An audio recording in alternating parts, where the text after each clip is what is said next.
2022-23 വാർഷിക പദ്ധതിയിൽ ഉൾപ്പെടുത്തി 15 ലക്ഷം രൂപ ചെലവഴിച്ച് പെരുമ്പടപ്പ് ബ്ലോക്ക് നെൽകർഷകർക്ക് ആവശ്യമായ ഡ്രയറിന്റെ ഉദ്ഘാടനം നിർവഹിച്ചു. പെരുമ്പടപ്പ് കൃഷി അസിസ്റ്റന്റ് ഡയറക്ടർ വിനയൻ സ്വാഗതം പറഞ്ഞ ചടങ്ങിൽ V Karunakaran block division member Perumpadappu അധ്യക്ഷത വഹിച്ചു. Perumpadappu block panchayat president advocate E Sindhu ഉദ്ഘാടനം ചെയ്തു.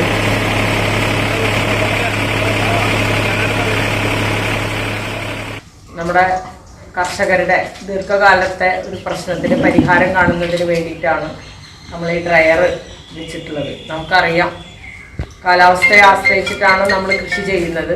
പലപ്പോഴും കാലം തെറ്റി വരുന്ന മഴ നമ്മൾ കൃഷി ഇറക്കുന്നതിനായാലും നമ്മൾ ഉൽപ്പാദിപ്പിച്ച വിളവ് കൊയ്തെടുക്കുന്നതിനൊക്കെ വലിയ തടസ്സങ്ങൾ ഉണ്ടാക്കാറുണ്ട്.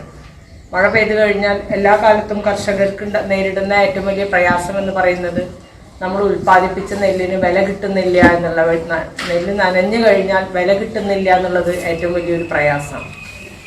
അപ്പോൾ അതിനെന്ത് പരിഹാരം എന്ന് ആലോചിച്ചതിൽ നിന്നാണ് നെല്ലിലെ ഈർപ്പം കളഞ്ഞുകൊണ്ട് അത് സപ്ലൈകോയ്ക്ക് കൊടുക്കുമ്പോൾ ഈർപ്പത് കഴിഞ്ഞതിൻ്റെ മുമ്പത്തെ പ്രാവശ്യമൊക്കെ കർഷകർ ഒട്ടേറെ പ്രയാസം അനുഭവിച്ചു. മഴ നേരത്തെ വന്നു. ആരിഫ നാസർ ജില്ലാ ഡിവിഷൻ മെമ്പർ, ആലങ്കോട് കൃഷി അസിസ്റ്റന്റ് വിനോദ് എന്നിവർ പങ്കെടുത്തു. കോലത്തുപാടം കോൾപ്പടവിനാണ് നടത്തിപ്പിന്റെ അവകാശം. NCV news, Changaramkulam.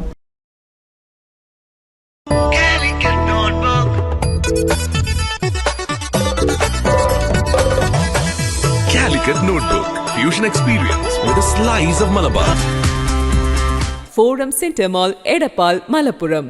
We are also at Abu Dhabi, Dubai, Sharjah, Ajman, Qatar and Kochi.